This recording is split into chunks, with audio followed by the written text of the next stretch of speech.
And during the process of extrusion, when we produce the tube, we are very focused on having let's say, a stability on the production. So to have always the same diameter between certain tolerances.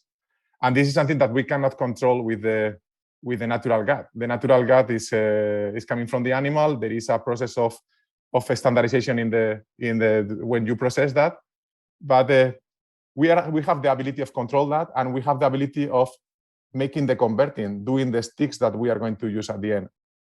Welcome to MeatsPad, a platform dedicated to sharing breakthrough knowledge that is accessible to the meats industry. On each episode, we will hear from meat specialists and professionals to talk about numerous topics in meat science. This podcast is brought to you by the U.S. Meat Export Federation, the National Provisioner, Ultrasource, the new standard for innovation, IFA, Meat Processing Power. Kerry's food protection and preservative business keeps food safe and extends shelf life through clean label and conventional preservative solutions. Viscofan is a global leader and innovative partner in the food industry who provides solutions for the casing market. Hello, meat folks. Welcome back to the MeatsPad podcast. We are really happy to have one of my good friends. Originally, he's from Spain, Alberto Lorés, and now he's all moved into the States. He works for Viscofan. We're really looking forward to conversation on casings. He's a casing specialist, and I'm really happy to be here. How are you, Dr. Bess? Oh, I'm excited as usual, Francisco, and this is definitely an area that I am excited to learn a lot more about, and so yeah, let's just dive right into it. So, Alberto, thanks for being with us. Thanks for having me. I mean, it's a pleasure to participate in the podcast. I've been following you the last year. I really like it. So let's take the opportunity to talk about casings. Yeah. And just to give our folks listening a little bit of context on this episode, we visited and recorded the Spanish version earlier. So I think that's kind of the same thing we did with Dr. Tarte, with the ability to do it in both languages. And I think it's good. I think at the end, we kind of we should have talked about this. There's like way more questions that we forgot. So I think we're going to start out just talking about the importance of casings in the meat industry. I guess you can share with us a little bit about the history of casings, why did they exist, and yeah. So welcome again. Okay, well, about casings, I mean, from centuries we have been using natural gut to produce sausages. So this is a little bit the history of having artificial casings in the meat business. And like not 100 years ago, but around 80 years ago, is when we started, or when there were some developments on collagen and on cellulose artificial casings. And since then, it's true that they have been evolving quite a lot. And nowadays, we are able to have much more sophisticated products. We are able to go much more faster in the production facilities and get the product adapt to the conditions of the processor, but also to be nice to taste and nice to eat in our houses. So this is what we do. And regarding casings, and you probably know that there are several types. So we do have cellulose casings made of viscose coming from the wood.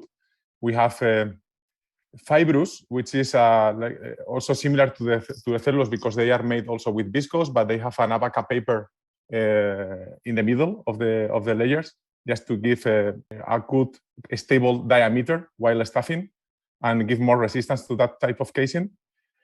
And typical cases, the typical products we do with fibrous, for example, would be the pepperonis, okay, or some big sizes hams.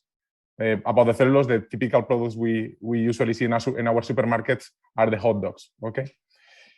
And talking about the other kind of cases, we have edible casings like the collagen ones that are very good to produce fresh sausages, but also to produce beef sticks or smoke sausages like Viennas or Frankfurters. Also on the edible range, we do have a new one coming in the casing, the tubular casings, and are the plant-based, which are made from from plants. and they are very good to produce vegetarian products and veggie products, but also for those products where there might be a critical discussion if we are going to, for example, produce a pork sausage, but then I'm going to use a zip casing. Okay. And later, not to forget, we do have plastic casings, and the plastic casings are usually or have been usually used for these applications where we need a low water, let's say, transmission, low oxygen rate transmission. And but there are also some plastics which are permeable and smokable as well. So, and our listeners out there, if you are a processor, hopefully you're familiar with a number of the different types of casings that Alberto just described. But for those who maybe are a little less familiar, you've mentioned a whole arsenal of different types of casings that do different jobs. You mentioned the inedible, which are the cellulose and fibrous. And that's, I'm going to remind everyone out there, don't eat that casing. It's not that you can't, but it's not going to taste very good because it's essentially paper, right? It's tree paper. Yeah, it's tree product. So, but we do have edible collagen casing, as you've mentioned. And can you talk a little bit about more, because it's fascinating. I mean, we can imagine the tree and we can imagine making paper. We've been taught that for a long, long time. But how do we get collagen casing? If you're willing to describe that.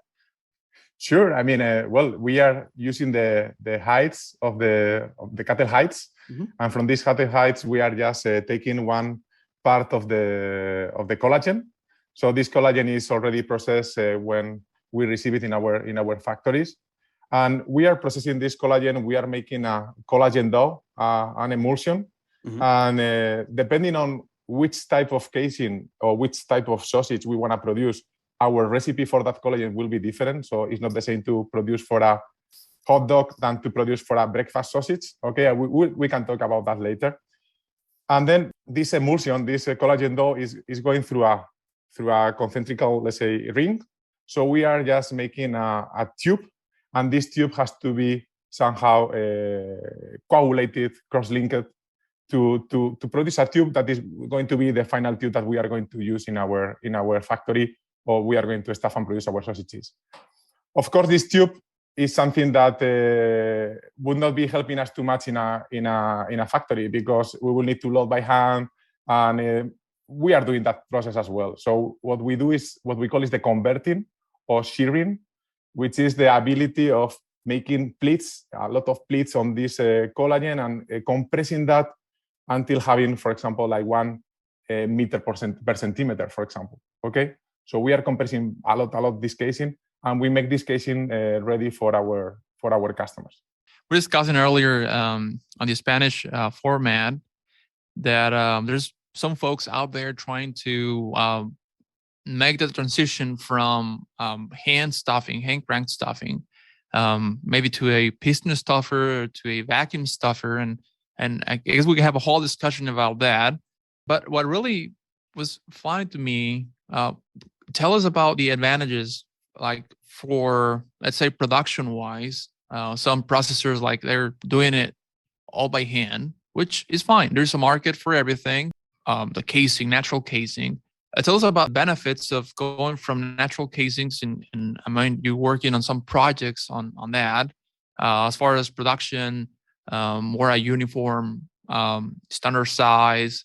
And I think I would like to go back, and maybe Dr. Bass can allude to that. But tell us about, your mother was also like a meat cutter in Spain. And I think I really love that episode when we talk about how back in childhood you were like exposed to, I mean, just not knowing, like, you were going to be in charge of a whole department in the cellulose casing. But it's a different question. But I really want to touch on some of the experiences that made you become what you are right now. Okay. Coming back to the point about the advantages, I always love telling this story about just my experience. So when I finished my studies, I'm food technologist. I did my studies in the veterinary faculty in Zaragoza in Spain, and I had the opportunity to go for one summer for an internship in Viscofan. So I love what I did there.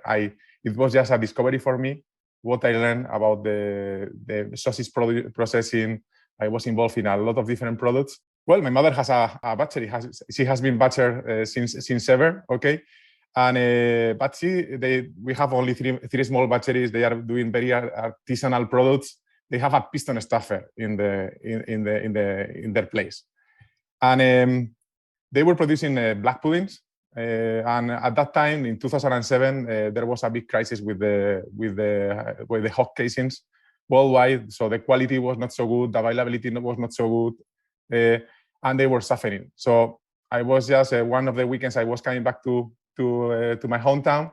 I was taking with me some collagen casings for the black puddings, and I said to my mother, I say, "Come on, man, you have here our collagen casings, so you can try them and use them in your stuffer." And the first question she told me was, "Okay, what I need to do with this? So do I need to clean it?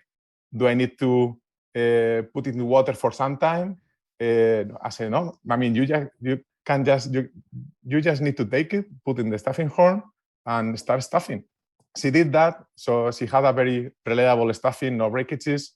She could tie all the black puddings, and then she took it to the cooking bath, and she did not have any breakage at all. So, and these days were, believe me, were terrible. You were putting like 100 kilos of morcillas of black pudding, and probably half of them were just exploding in the water. Okay.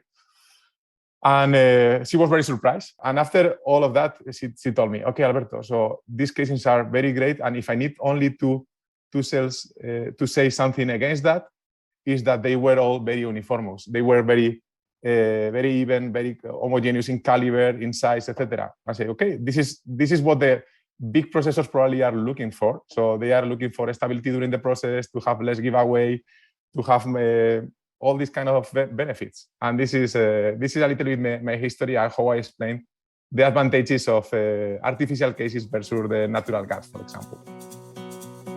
The mission of USMEF is to increase the value and profitability of the U.S. beef, pork, and lamb industries by enhancing demand for their products in export markets through a dynamic partnership of all stakeholders. Simply put, USMEF is putting U.S. meat on the world's table.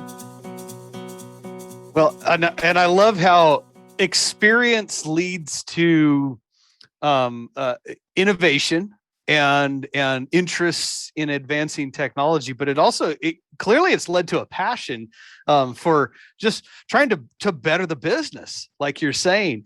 Now, okay, so you brought up a really good point, and this is something I want to make sure that I did have on my notes that I wanted to address with a sausage casing expert.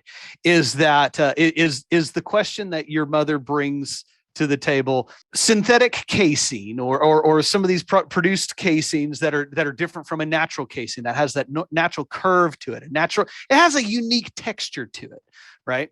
As many of the sausage experts out there would say, it has a snap to it when you bite into it. Are there some casings that are now being produced that are non-gut casing that can simulate that curve to a natural casing, or even the bite to the natural casing? Sure. I mean, and this kind of things you are asking me, I mean, our R&D teams and our sales colleagues are just receiving this information from the market. And we do have, there exist collagen cases which are round. I mean, this has been in the portfolio of the collagen producers for years, okay? So we do have them available. We do have even with different rings, okay, or different curve, different shapes. And this one thing about the shape, we produce straight and curved casings. Of course, they have different technology. As you can imagine, with one straight casing, we could produce them faster, and also for the final processor, it's going to be easier to handle. But we do have both. And related to the snap or to the knack, as you can, I mean, our mother factory is in Germany. It's in very close to Frankfurt. And sausages are holy in Germany, of course. And so, sure. So when you talk about NAC, and the first colleagues you need to be happy are the Germans, because they are really worried about that, and is something that is very important. And we have the ability to modify, to go for a harder NAC, to go for a let's say softer NAC, or to not have a NAC at all. So this depends on the country where, or the applications where you want to sell or you want to produce this kind of sausages, and we have the ability to play with that. But you are able to produce a casing that can simulate that, but Sure. also to have the benefit of the super consistency and affordability from that produced casing compared to the constant variability and the breakability and the cost associated with a natural casing. Yeah, that's fascinating. And during the process of extrusion, when we produce the tube, we are very focused on having let's say a stability on the production. So to have always the same diameter between certain tolerances, and this is something that we cannot control with the natural gut. The natural gut is coming from the animal. There is a process of standardization in the when you process that, but we have the ability of control that, and we have the ability of making the converting, doing the sticks that we are going to use at the end. So the advantage is that you might be jumping from a natural gut that is going to be like, I don't know, 8 meters, 10 meters long maximum, and you can jump to probably 25 meters or 50 meters on a collagen stick, and this brings a lot of benefits for the final producer. A lot more consistency, a lot more efficiency. You're not having to reload the stuffing horn nearly as much. Yeah. And had a question from a friend of mine, Austin Eagle. He's guy's master's in meat science, and he interacts. He works here at Ultrasource with me, and he interacts a lot with customers. And a lot of the question he gets is about the relationship between the stuffing horn and the casing itself. Could you just walk us through a little bit about that? How do you determine the diameter of the stuffing horn, and based on the casing or the type of casing and diameter of the casing, we can talk about calibers, and I think that will help us and help our audience to just understand more about that. Well, first of all, it's everything about geometry. Okay, so the bigger the size is of the casing, the bigger the diameter you can shear for. Okay, but let's first think about why the processor is worried about the stuffing horn. So if the stuffing horn is bigger, we are going to have probably a better performance of the pump of the stuffer, because we need less pressure to stuff the same amount of meat. But also having a bigger stuffing horn is going to avoid probably smearing, the fat smearing, so better for the appearance of the final sausage as well. So this is why we try to give the bigger inner board we are able to produce for our customers. Okay. Then, as I said, it's everything about geometry. If you have a small size of collagen, for example, if we think about the esticados or the mini salamis in Europe, they are a size 13, approximately 13 millimeter size. If we think about the beef sticks here in the US, are around 17, 19 millimeters probably. So on this range, we will be looking to use something between a tube 8 millimeters to a 9, and in some cases, depending on the quantity of casing you want to shear, up to 10. Okay. When you go for something for like a caliber 28 or 30, you can go and use bigger stuffing horns, like for example, size 15 or even 17. Okay. So that's millimeters. That should be easy to produce. But let's think about, I just put in the place of the processor. So they wanna go fast. They don't want to have stops while they are stuffing. So they would like to have a lot of casing sheared in one strand. So they just have a continuous stuffing. So when you are compressing that casing, the ability to do a bigger board is getting more difficult. So there is always a limit. Okay. And if I take what I have seen in the market these last years, for example, if we talk about the collagen, for example, in UK, they produce breakfast sausage, so they don't hang the sausages in a trolley. So the breakfast sausage is just single cut going to a belt. So they are working with 150 feet strands in 40 centimeters, and they are using like a tube 11, even 12 millimeters to do that. But if this customer would like to go for a 200 feet or 250, we might need to look at increasing the length of the strand. Okay, so go instead of 40 centimeters to 50 or 60, and also to diminish the bore if that is the case. But if you diminish the bore, then you are creating the bottleneck on the stuffer, on the meat filler, because probably it will not have enough power to pump the emulsion through this smaller tube.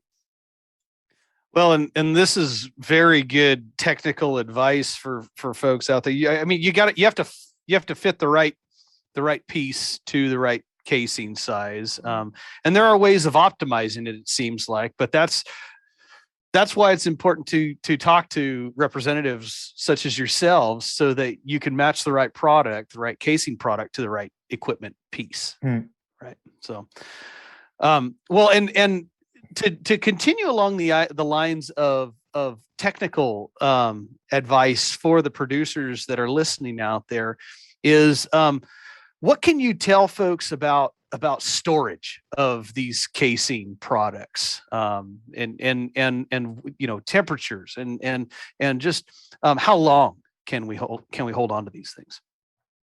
Okay. Well, for the storage, all the casings producers are going to prepare and to pack the casings in the best packaging possible to last for at least, I would say, cellulose is around 2 years. Collagen is also 2 years, and then depending on the special products that might have a high humidity, or they are ready to stuff for the big calibers of fibrous or plastics or collagen, this might have a lower shelf life because they have special conditions. But just coming back to the cellulose and the collagen, if they are properly packed, they are going to last for 2 years. I always advise to follow the let's say the technical data sheets that we have, where we always recommend the maximum temperature, or the temperature where and the humidity where the product should be. So if they are in a fresh and with not light place, I mean, they are going to last for sure for a long time. Okay, as I said, but there are, as you can imagine, we cannot achieve that in every place in the world. So I have seen customers in very cold areas in the north of Europe where the casings are very, very cold. So imagine if you take a cellulose casing around 10 Celsius degrees and you wanna, or 8 Celsius degrees, and you wanna stuff it, it's going to be more rigid than if it was at 20 or 25. Okay, and also some collagen users in Latin America, and imagine having on the top of the racks in your warehouse, close to the roof, your casings. So the heat is coming, and they are probably cross-linking these cases, making them less elastic, and they will not have probably the elasticity that if you are storing this in good conditions. Okay, it's a very important question, and once, I mean, if you are a small processor, the other stuff that can happen is that you are using less than one caddy, less than 50 sticks per day, for example, to do your small production. The most important is to keep the humidity. So once you use the sticks you have used, you need just to seal these sticks again to prevent to lose the humidity. And this way you will be able to use the sticks next day or 1 week later with less problems than if you let them open in air, because they dry very, very easily. Well, and yes, so this is fantastic advice, and I love some of the little bits of nuance that you mentioned. You know, in a really cold environment, these casings will become more fragile. In a very, very hot, humid environment, they also may become more fragile, and so you kind of have to work in more of this, or the shelf life. They won't last as long, and so you definitely want to look at what is a comfortable working condition for most of us, and a quick conversion for folks out there. Alberto was talking in Celsius. For the rest of it, for the Americans that are listening in, that's 20 degrees Celsius is right about a very comfortable 68 degrees Fahrenheit. 10 was about 50 degrees Fahrenheit. And you were probably alluding to those in Central America, 40 degrees Celsius. I mean, that's a pretty darn warm day right there. And so dealing in some pretty extremes there, but trying to store them in a dry, just average temperature will extend the shelf life on those. I have a follow-up to this. And I don't know, Alberto, if you're an expert in this category, but there's this, what I would consider a newer technology, and I know it's been around for a little bit now, but can you tell the audience a little bit about this stuff called alginate casing? Because that almost goes beyond the need for shelf life and storage, right? It's something that's made, it's co-extruded almost at the exact same time. Sure. I mean the co-extrusion. I mean there are gels based on alginate. There are gels based on collagen. I mean this is something that the company I work for as well produce for our customers. And this process is you need two fillers at least, because you need to make pump the emulsion, the meat emulsion, and you need to cover the outside of this meat emulsion with an alginate or a collagen gel. And this collagen or alginate gel, then you need to coagulate it. Okay, so the alginate you will do with calcium. So you will harden that with calcium. And the collagen you will do it with other, let's say, cross-linkers or with some kind of a heat treatment and drying. You will achieve that. It's a continuous process, so it brings certain advantages for the processors, but it's a different kind of product, I would say. For example, the country where I come from, I mean, for the fresh sausage in the supermarket, you might in Spain you can find quite a lot of co-extrusion products, fresh sausages. So, and this is, this is my perspective. Okay, so I'm in the casing business, and I understand well what is behind. So they look marvelous in the line. So in the shelf, they look very shiny. They look very transparent, and they are as well very straight. But for me, the area where this product has to be working on or improve is when you are cooking them. So you take them to the pan or to a barbecue. This product is probably not going to fit because it's getting dark very very easily, and probably the tasting conditions are not the same as having a collagen casing or a different casing. Just like any technology, we have a bit of work to do to perfect the idea. For sure. Yeah. And this was one of the requests we have during the last years, because to have a co-extrusion requires to have a different system in the plant, and not all the producers can allow that. We had some, let's say, medium, big sizes. Customers, they were asking us, can you produce an alginate casing or a plant-based casing? And we did. Mm-hmm. So, and now you are working with a Francamatic or with other kind of handmans or VMAX or the twist linkers.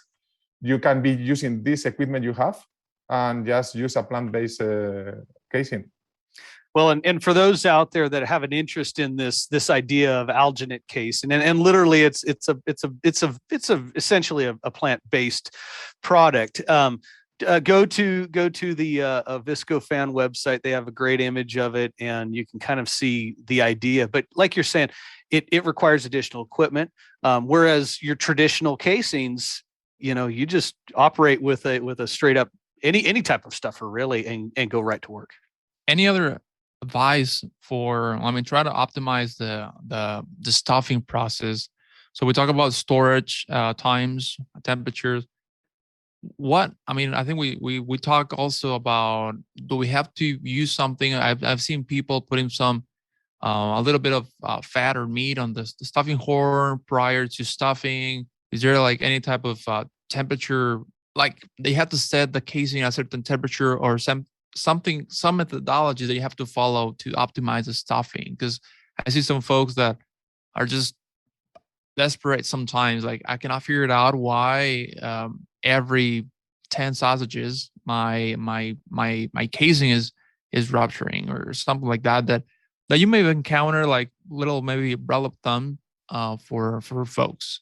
Well, for that particular case, I mean, when you are telling me that some processor could be using like a fat or on the stuffing tube to have a better stuffing, I would say something in the setup of that casing and machine and stuffing tube is not fitting well. It might be that probably the stuffing tube is too big for that for the inner wall of the casing, and just that a little bit of oil might help.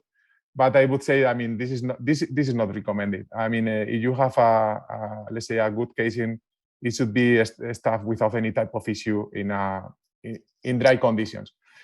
It's also true that in some environments there might be some condensation. I mean, if the emulsions are very cold, and depending on the atmosphere on the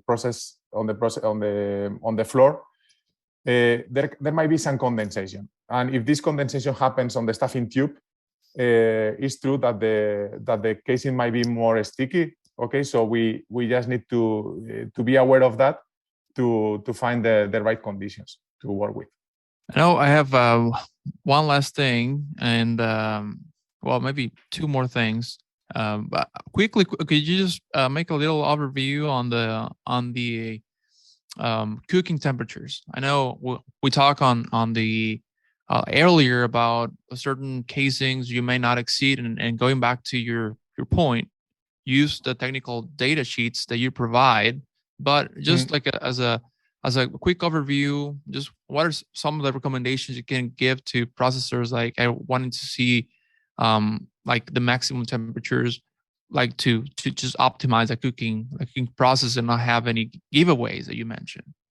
Okay. Well, for the cooking temperatures, I mean, it's very important to have this into account. For example, with the collagen. So the collagen, I would say that the maximum temperature you can set up is 75 degrees. Above 75 degrees, you start being in a complicated area because the collagen can start gelatinizing and at these temperatures, and then you lose the strength of that and the stability of that product. I would say collagen 75 degrees Celsius degrees, okay. And for the cellulose, I would say you can go a little bit higher. You can go up to 80 or degrees Celsius. And I have even seen some customers going up more than 90, but I don't recommend that. So you don't need this. And for plastics, this is a casing that is more resistant to the big temperatures, so you could be moving around the 90, 100 degrees boiling temperatures easily. And then for just a quick recommendation also for the smoking and cooking cycles, okay, just I like to recommend in my customers always trying to use a smoking and cooking cycle that start from lower or low temperatures like 50, 55 degrees and continuously increasing the temperature while you are doing the process of smoking or drying. And then you reach the maximum when you are cooking. And when you are cooking to saturation, for example, that would be the 75 we set for the collagen and around 80 for the cellulose. 75 degrees, so 60 degrees Celsius is going to be about right around 150 Fahrenheit. 75, as you mentioned, Alberto, that's 167. And then when you get up to boiling temperatures, 212 degrees Fahrenheit, that's going to be closer to the 100, or I think you mentioned 91, 92 degrees Celsius. And so just some quick conversions for our American listeners out there in the empirical terms. So yeah. Thank you. I need to get used to that. Oh no, yeah, no. Well, and we all need to be familiar with the Celsius because, yeah, I mean, if we're going to continue to work with this international market that we have, and I mean, this is very critical for everyone, as we all need to be more comfortable with converting both of those terms. Yes, here in North America, we use the empirical units more often, but yeah, the rest of the world uses Celsius. So okay. Always there to help. Well, I think I hope that we didn't overwhelm our listenership or our friends listening, because I think this is there's way more information that we can go more in depth, and I'm sure we'll be doing that. We can talk about clippers, and we could talk about vacuum stuffers, the type of vacuum stuffers out there, and how they relate to casings. There's a whole world when it comes to stuffing and making sausages. But thank you a lot, Alberto, for joining us today. Do you have any other question, Dr. Bass? No, I just really appreciate Alberto coming and visiting with us, and welcome to the United States. I hope your stay is good, and let's do this again. As Francisco said, this is a vast area of information, and so we just barely scratch the surface, like we do in a lot of our episodes. And so it'd be great to dig a little deeper in a subsequent. So thank you so much, Alberto. Well, it was really great to be part of this podcast today and to share my passion with you. So you are doing a great job with this podcast. I think it's very useful and really entertaining to all the meat lovers as I am. So continue with this, please. So absolutely. Thank you.